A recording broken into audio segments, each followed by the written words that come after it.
আমাদের এলাকায় মাদ্রাসা আছে, ওই মাদ্রাসার জন্য আমরা নিজেরা এই যে আমাদের ডাকবাক্সের যাদেরকে দেখতেছেন ওরা নিজেরা এখানে রান্নাবান্না করছে, রান্নাবান্না করে সব গরম গরম খাবার এখন আমরা মাদ্রাসার এতিমখানা ওদের মধ্যে আমরা বিতরণ করব।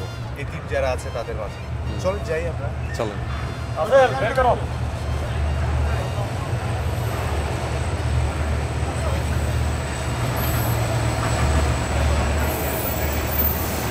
এই যে আমাদের রেলগেট,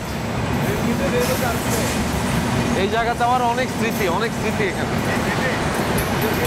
মানে রেলগেটের এই জায়গাগুলোতে আড্ডা দিতাম তো এখানে আসলে অনেক স্মৃতি আমার। কিন্তু ডাকবাক্স ফাউন্ডেশনটা তৈরি হয়েছে এই রেলগেটে বসে একদম। মানে আমাদের ডাকবাক্স ফাউন্ডেশনের যদি বলেন যে একদম কোর জায়গাটা কোন জায়গা থেকে হয়েছে, তা আমার আম্মা যখন অসুস্থ ছিল, আমরা তখন ম্যাট্রিক পরীক্ষা দিয়েছিলাম 2009-10 ওই সময়টাতে। তা আমার আম্মা যখন অসুস্থ ছিলেন, তা আমাদের বাসায় যে মুরব্বিটা কাজ করতো সে তখন আমাদের সংসারে হাল ধরছিল। আচ্ছা, তো ওনার বাসা এখানেই এই জায়গাটাতেই। তখন যখন করোনার সময়টা আসলো তখন সেই মানুষটাকেই দেখছি খুব অসহায় হয়ে গেছে, তার জীবনযাপন খুব অসহায় হয়ে গেছে। সো তাকে ধরেন আমরা তখন 1 মাসে বাজার করে দিছিলাম, আমি পার্সোনালি তখন করে দিছিলাম, এরপর পরের মাসও করে দিছি। এরপর যেটা হয়েছে উনি হয়তো বা আনন্দের সাথে আরেকজনকে বলছে যে আমাকে কিন্তু পলাশ এরকম 1 মাসে বাজার করে দিছে। তো যারা বলছে সেও বলতেছে তাহলে আমারও তাহলে 1 মাসের বাজার করে দিতে হবে। একই অবস্থা। হ্যাঁ, তো এরকম করতে করতে আমরা তখন 4-5টা ফ্যামিলিকে এরকম 1 মাসে বাজার করে দিতাম। তো আমরা এখানে বসে যে শুভ আছে, হাসান আছে, শাকিল এখন গাজীপুরে আছে, তা আমরা নিজের আড্ডা দিতাম যে আচ্ছা শুভ, আমরা তো 4-5টা পরিবার দিয়ে দিছি, এখন তো পরিবার আরও বাড়তেছে, কি করব। তখন আমরা নিজেরা তখন টাকা কালেক্ট করতাম, কারণ 1 মাসের বাজার করতে তখন আমাদের 1600-1700-র মতো তখন লাগতো। তো এরকম করতে করতে আস্তে আস্তে নাখালপাড়ার ভিতরে আমাদের পরিবার অনেক বেড়ে গেছে। 4-5টা পরিবার থেকে 20টা হইলো, 20টা থেকে 30টা হইলো, 30টা থেকে 50টা হইলো, 50টা থেকে 100 হইলো। এরকম করতে করতে অনেক মানুষকে আমরা তখন 1 মাসের বাজার করে দিতাম তখন। এটা করতে করতে আস্তে আস্তে ঢাকা থেকে গাজীপুর গেল, গাজীপুর থেকে চিটাং গেল, চিটাং থেকে নোয়াখালী গেল, এখন ডাকবাক্স আমাদের অনেকগুলো জেলায় হয়ে গেছে। চলেন আমরা তো লাগাই।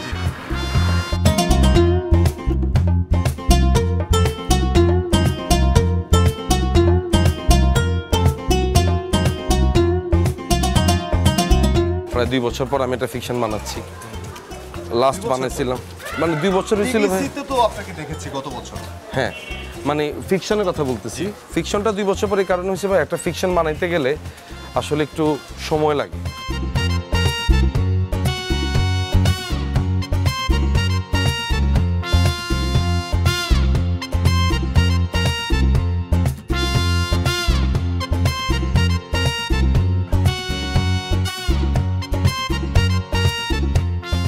আসসালামু আলাইকুম। কি অবস্থা আমাদের হুজুর? কই, কি অবস্থা হুজুর, কেমন আছেন? ভালো আছেন নি? ভালো আছেন? ভালো আছেন। কি অবস্থা, ভালো আছেন?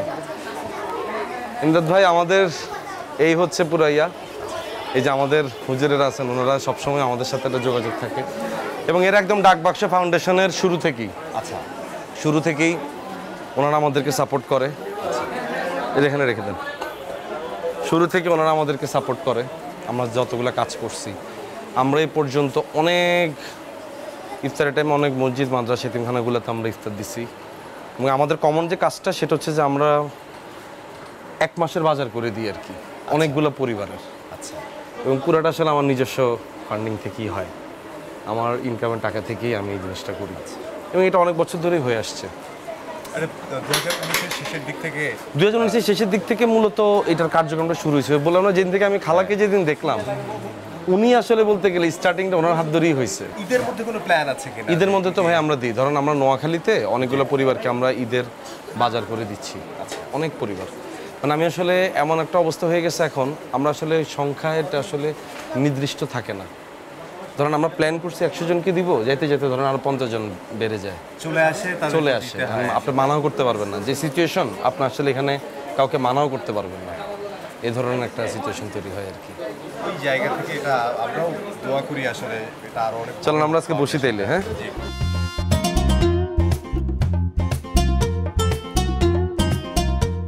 আজকে আমার ছোট ভাগিনা তৌসিফ, আচ্ছা ও আজকে আমার সাথে এটাতে শরিক হইলো আর কি। মানে ও আমাকে বলতেছিল, মামা তুমি যে সবসময় ইফতারি দাও, আজকে আমিও তোমার হাতে দিতে চাই। আচ্ছা, মানে ওর হাত দিয়েও আজকে দিল। যেতে চাই, যেতে চাই। সেও আসলো আর কি। হ্যাঁ, সেও তোমার আসলো। কেমন লাগছে? তোমার মামা যে এই যে কাজ করে, ভালো ভালো কাজ করে, এতিমদেরকে ইফতার করায়, ভালো লাগে তোমার এটা? তুমি বড় হয়ে এরকম কাজ করতে চাও? আমি চাই না যে আমি যেটা করতেছি এটা অনেক মানুষ দেখুক, আমাকে ওয়াও দেখ, বা এটা নিয়ে প্রচুর লাইক শেয়ার কমেন্ট হোক। ব্যাপারটা এরকম না। ব্যাপারটা হচ্ছে আমি যে করতেছি এটা দেখে কেউ যদি বলে যে আরে পলাশ ভাই এটা করতেছে, তাহলে আমিও করি, ওইটা হইলে আমার কাছে মনে হয় যে ঠিকঠাক। ঠিক আছে, হ্যাঁ, জানুক, জেনে যদি ভালো কাজটা করে তাহলে ঠিক আছে। তো মানুষকে শো অফের জন্য এটা আসলে না না, আমি চাই না আসলে এটা।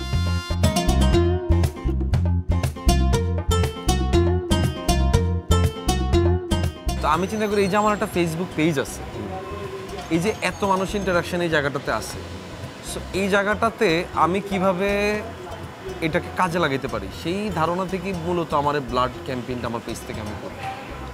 কারণ আমি দেখি যে এখানে ধরো আমরা একটা পোস্ট দিই কোনো একটা নাটকের, প্রচুর মানুষের লাইক কমেন্ট শেয়ার থাকে। সো যখন ব্লাড ক্যাম্পেইনটা যখন করি ওইখানেও মানুষের অনেক অংশগ্রহণ থাকে। মানবতার সেবা করা, মানুষের সেবা করা, এটা আসলে কবে আপনার মাথায় এসেছে? এটা ভাই আমার শুরু হয়েছে ক্লাস 9-10 থেকেই। ধরেন আমি যখন গভর্নমেন্ট লেভেল স্কুলে পড়তাম তখন আমাদের অনেক বন্ধুরা যখন অসুস্থ থাকতো, বা আমি যখন কলেজে উঠছি তখন আমি দেখতাম যে আমার হয়তো বা কোনো বন্ধু অসুস্থ, ওর জন্য আমরা একটা ক্যাম্পেইন করে টাকা উঠে দিই। আচ্ছা, ওইটার থেকেই মূলত প্র্যাকটিসটা শুরু হয়েছে। ভার্সিটিতে উঠাবার এটা আরও প্রবলভাবে হয়েছিল। তখন আমার অ্যাশেজ ব্যান্ডের ভোকালিস্ট জুনায়েদ ইমান ভাইয়ের সাথে যখন পরিচয় হলো, তো জুনায়েদ ইমান ভাই দেখতাম যে ক্যান্সার আক্রান্ত কোনো রুগীর জন্য ব্লাড ক্যাম্পেইন করতেছে, মানে ডোনেশন ক্যাম্পেইন করতেছে। মানে সে 20 সাল পর একটা কনসার্টের আয়োজন করছে, এবং এই কনসার্ট থেকে যে টাকাটা আসছে ওই টাকাটা পরবর্তীতে আমরা পরিবারের হাতে তুলে দিতাম। ক্যান্সার রোগী যে আছে তার চিকিৎসায় ব্যয় তার করার চিকিৎসার জন্য আমরা ব্যয় করতাম।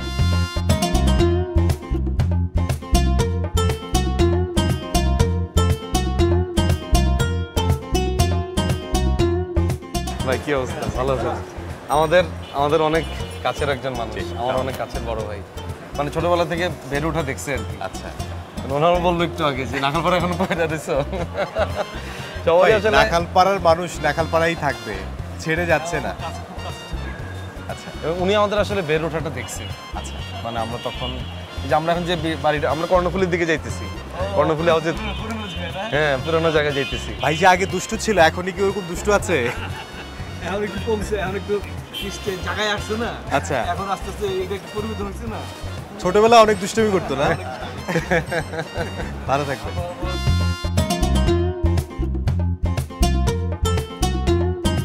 নোয়াখালী তো আসলে জন্মস্থান, তো জন্মস্থানের প্রতি আসলে একটা আবেগের টান থাকি, ওটা থাকি। সেইখানে যে ধরুন আমার মানুষগুলো আছে কাবিলা তাদের হয়ে যাওয়ার পরে ধরুন মানুষ যে ধরুন আমার বেড়ে ওঠা কিন্তু ঢাকায়। হ্যাঁ অনেক হয়তো বা বলে যে আচ্ছা নোয়াখালীর ভাষা উনি এত রপ্ত করে কিভাবে, হ্যাঁ বলে না। হ্যাঁ হ্যাঁ, দেখেন আমার বাসায় ছোটবেলা থেকেই তো আমার আব্বা আম্মা সব নোয়াখালী। নোয়াখালী, হ্যাঁ। তো নোয়াখালীর ময়মুরব্বীরা, আত্মীয় স্বজন বলেন, কি অবস্থা, ভালো আছেন নি? আত্মীয় স্বজন বলেন, তো ধরেন যে আমাদের বাসায় আসে, তো ধরেন যে এই যে মুরব্বীরা যে সবসময় আমাদের বাসায় রেগুলার একটা যাতায়াত ছিল, হ্যাঁ হ্যাঁ, এই মুরব্বীদের আচরণগুলো আমার কাছে খুব ভালো লাগতো। ধরেন আমি আমার গ্রামে গেলে কোনো মুরব্বী বলে আরে এই তুমি তোমার নানার মতোই না হইছো। আচ্ছা আবার তোমার কে বলে যে তুমি তো তোমার দাদা কেনু মিয়ার মতোই না হইছো। আচ্ছা, তো যখন বলে যে নানা চৌধুরী সাহেবের মতো হইছে বা নানা কেনু মিয়ার মতো হইছে, হ্যাঁ, তো হওয়াটা কি ছোটবেলা থেকে তো আসলে ওদেরকে দেখতাম যে আমার নানা ধরেন দলে বলে নোয়াখালীতে হাঁটতো। আচ্ছা, ধরেন উনি স্কুল কমিটির সভাপতি ছিলেন, শিক্ষাগত যোগ্যতা তাদের হয়তো বা কম ছিল, কিন্তু যা করতো এখনো নোয়াখালী মানুষ ওগুলো মনে রাখে। এখন আজকের দিন পর্যন্ত নোয়াখালী মানুষ ওগুলো মনে রেখে। বাসায় কি নোয়াখালীর ভাষা? হ্যাঁ, বাসায় তো সবাই? সবসময় নোয়াখালীর ভাষাতেই কথা বলতে হয়। আচ্ছা, নোয়াখালীর ভাষাতেই কথা বলি। আমাদের এই যে গলিটা দিয়ে যাচ্ছি এগুলো কিন্তু ভাই ধরেন অনেক স্মৃতি বিজড়িত। আমি এইসব জায়গাতে আসলে খুব ইমোশনাল হয়ে পড়ি। আচ্ছা, কারণ ছোটবেলা থেকে দেখতাম সরর ভাই তখন এখানে শুটিং করতো। ওই কর্নারে তখন 420 শুটিং চলতো। আচ্ছা, হ্যাঁ, আচ্ছা, তো আমি শুটিংয়ে যে উৎসুক জনতা যেরকম শুটিং দেখতো, হ্যাঁ হ্যাঁ, তো আমি এরকম উৎসুক জনতা হিসেবে আমি শুটিং দেখতাম। আচ্ছা, দেখতে দেখতে একটা সময় মনে হলো কি যে আরে বাপ ডিরেক্টর কিভাবে ডিরেকশন দিচ্ছে, পুরা টিমটাকে সে একসাথে করে ফেলতেছে। হ্যাঁ হ্যান্ডেল করছে। হ্যাঁ, পুরো টিমটাকে সে হ্যান্ডেল করতেছে। তো ওইটা দেখে দেখে আমার একটা সময় মনে হয়েছে যে আমিও ডিরেকশন দিই। এগুলো একদম ছোটবেলায় এখানে ছিল কাউসার মামার দোকান, এখন সেটা চেঞ্জ হয়ে গেছে। এই যে আমাদের ইকবাল মামা, ছোটবেলা থেকে ধরেন যার দোকানে আমরা সবসময় আমাদের একটা যাতায়াত ছিল। আচ্ছা, ইকবাল মামা উনি। এই বাবার দোকান থেকে সদাই টদাই করতেন? হ্যাঁ হ্যাঁ, এই যে আমার বাসা ছিল এটা, তো দোকান থেকে বের হলে এখানে কাউসার মামার দোকান, আচ্ছা, আর এখানে আমাদের ইকবাল মামার দোকান। আচ্ছা, এই দোনোজনের কাছ থেকে সবসময় সদাইপাতি নেওয়া হইতো আমার। আচ্ছা, তো ওনারাও আমাদের বেড়ে ওঠার অংশ। এইটা ছিল কর্ণফুলী হাউস। এটা হ্যাঁ, আমার একদম ছোটবেলা থেকে আমি এই বাড়িটাতেই বড় হয়েছি। এই সেই কর্ণফুলী হাউস। আমাদের বাসা ছিল তখন এটা,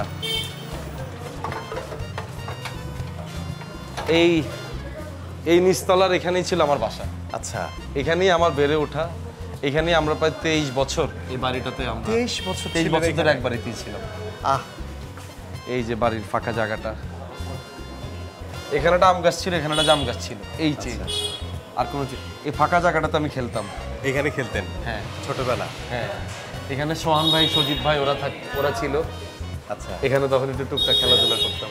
এখনো এদিক দিয়ে আসলে মনে হয় যে বাড়িটা একটু দেখে যায়। হ্যাঁ হ্যাঁ, আমি তো করি এটা, এটা মায়া একটা। আমি রাতের বেলাতে এইটার সামনে দিয়েই যাই। আমি একবার হলে বাড়িটার দিকে তাকাই, আমার ভালো লাগে।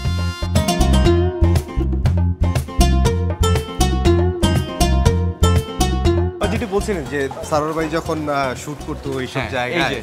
এই যে সারোয়ার ভাইদের বাসা। আচ্ছা, এটা এই বাড়িটার নাম হচ্ছে 51বর্তী। আচ্ছা, এখানে তখন সেবা সংঘাটা মাঠ ছিল, তখন এখানে 420 শুটিং হইতো। আচ্ছা, তো আরে আমার বন্ধু কিন্তু।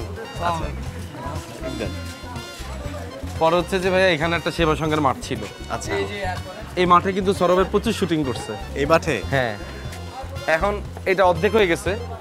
420-র এখনো ক্লিপগুলো যদি মানুষ দেখে তাহলে রিলেট করতে পারবে। অনেক বোম টোম মারা শর্ট টট ছিল, এই বিল্ডিংগুলো আছে। আচ্ছা, তখন আমরা তখন উৎসুক জনতা হিসেবে তখন শুটিং দেখতাম আর কি। আচ্ছা, ওই শুটিং যে দেখতেন তখন থেকে আসলে যখন দেখতেন যে কিভাবে সারোয়ার ভাই বা ডিরেকশন দিচ্ছে, একটা টিমকে হ্যান্ডেল করছে, তখন থেকে আসলে মনের মধ্যে যে আমিও ডিরেক্টর হব এই ইচ্ছেটা। হ্যাঁ, তারপর তো ডিরেকশন তো দিয়েছেন, অভিনেতা হিসেবে তুমুল জনপ্রিয়তা পেয়েছেন, তারপর ডিরেকশনেও জনপ্রিয়তা পেয়েছেন। আপনার তো ঈদে সামনে আসছে সন্ধ্যা 7টা। ঈদের সময়গুলোতে কি করতেন এই এলাকায়? এই এলাকায় ঈদের সময় কিন্তু আরেকটা গল্প। কি ব্যথা পাইছো? এই এলাকায় ঈদের সময় ধরেন আরেকটা গল্প। জি, ধরেন প্রত্যেকে পরিবারকে চেনে, কিন্তু এটা একটা সবচেয়ে বড় প্লাস পয়েন্ট। রিপন ভাই কই? এই যে আমার বন্ধু রিপন। আচ্ছা, ও আমার একদম ছোটবেলার বন্ধু। আচ্ছা, এখন পর্যন্ত বললাম না যে জীবনের সাথে রয়ে গেছে। এখন কি চেঞ্জ হয়েছে? না, আগের যে পলাশ ছিল এখনো সেই পলাশই আছে আমাদের। আপনাদের কাছে আগের মতোই আছে? আগের মতোই আছে। হয়তো বা সবাই জায়গা থেকে বড় হয়েছে, কিন্তু টানটা ভাই এক জায়গাতে রয়ে গেছে। এক জায়গাতেই টানটা কিন্তু চেঞ্জ হয়নি, ওইটা রয়ে গেছে। ধরেন আমি শুটিং টুটিং শেষ করে তো নাবিস্কুতেই নামি। হ্যাঁ, নামার পর কিন্তু আমাদের এই রিপনের দোকান, ওর দোকান যেটা আমাদের এই দোকানটা ছিল আগে 2 তলা মার্কেট ছিল। আচ্ছা, তো ওই মার্কেটে 2 তলা আমাদের দোকান ছিল। এই যে আমার বসা জায়গা কিন্তু তখন এটা। আমরা ওখানে আড্ডা দিতাম, সারা রাত আমরা দিতে শোনাতাম। আমার বাবাও জানেন না যে আমরা বন্ধু বান্ধব মিলে এখানে আড্ডা দিচ্ছি, তাহলে এই আর কোনো বাসায় সমস্যা নেই।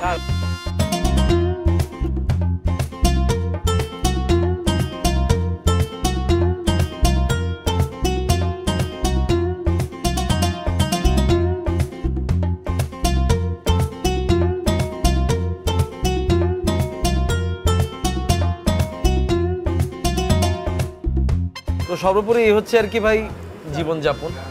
এখান থেকেই জীবনের শুরু, এখানেই এখনো যাপন করতেছি। মানুষজনগুলাই সাথে রয়ে গেছে এখনো। সামনে কি কি করছেন? এবার ঈদে আসছে টমি ভাই শেষমেশ, যে টমি ভাই বানাইলো।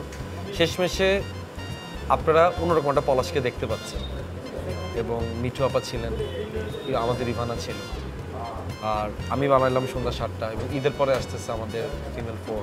মানে ফিমেলের যে ক্যারেক্টারগুলো সবই মনে হয় বাস্তবে আছে। হ্যাঁ, মনে করেন অমি ভাইও কিন্তু মহল্লায় বড় হয়েছে। অমি ভাইয়েরও কিন্তু অনেক লং জার্নি কিন্তু মহল্লাতে, আমরা যেরকম মহল্লায় ঘুরি, অমি ভাইয়েরও কিন্তু সেম।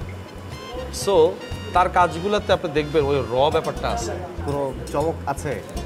অমি ভাই বানিত চমক। অমি ভাই যা করে ওইটাই তো চমক। সন্ধ্যা 7টায় কি চমক আছে?